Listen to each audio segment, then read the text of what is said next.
Welcome to my YouTube channel. ഞാൻ ഇന്ന് പറയാൻ വന്നത് ഗിയർ സൈക്കിളിനെ കുറിച്ചാണ്. അത് നിങ്ങൾക്ക് പറഞ്ഞ് മനസ്സിലാക്കി തരാം. ഫസ്റ്റ് പോയിന്റ്, ഗിയറിന് വരുന്നത് ഇതാ ഈ ഒരു സ്ക്രൂ ആണ് നിങ്ങൾ നോക്കേണ്ടത്. അത് ലൂസാകും.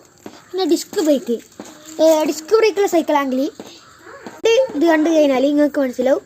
ഇത് ആദ്യം ഈ ഒരു പകുതി വരെയാണ് ബ്രേക്ക് പിടിച്ചാൽ കിട്ടുന്നത്. ഈ സൈഡ് വരെയാണ് ബ്രേക്ക് പിടിച്ചാൽ കിട്ടുന്നത്. അത് ഞാൻ പിടിയെ കൊടുത്തപ്പം പറഞ്ഞ് ഈ ഒരു സൈഡ് വരെ വരുന്നുള്ളൂ, ഈ ബ്രേക്ക് ഇപ്പം കയ്യിൽ പോകും. പിന്നെ ഞാൻ മനസ്സിലാക്കി. പിന്നെ സൈക്കിൾ പേടിയക്കാരനോട് ചോദിച്ചപ്പം പറഞ്ഞ് അതങ്ങനെ ഉണ്ടാവുക. ഞാൻ ശരിയാക്കി പറ്റുക. ബേക്കിലത്തെ കാണിച്ചു തരാം.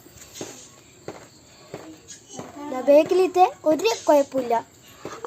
അത് രണ്ടും വ്യത്യാസം ഞാൻ പറഞ്ഞു കൊടുത്ത്. അപ്പോൾ അയാൾ പറയാം അതൊന്നും പറ്റില്ല, അത് പിന്നെ ഓൾറെഡി ഇല്ലയാണ്. പിന്നെ രണ്ടാമത്തെ കുഴപ്പം വരുന്നത് ഈ ഒരു ആക്ഷനാണ്. ഈ ഒരു ആക്ഷൻ വരുന്നത് എപ്പോൾ ഓയിൽ വെച്ച് കൊടുക്കുക. ഞാൻ ഇതെൻ്റെ പുതിയ സൈക്കിളാണ്, ഞാൻ കുറച്ച് സൈക്കിളുള്ളൂ. അപ്പം ഇനി കമൻ്റ് ഇടൂ.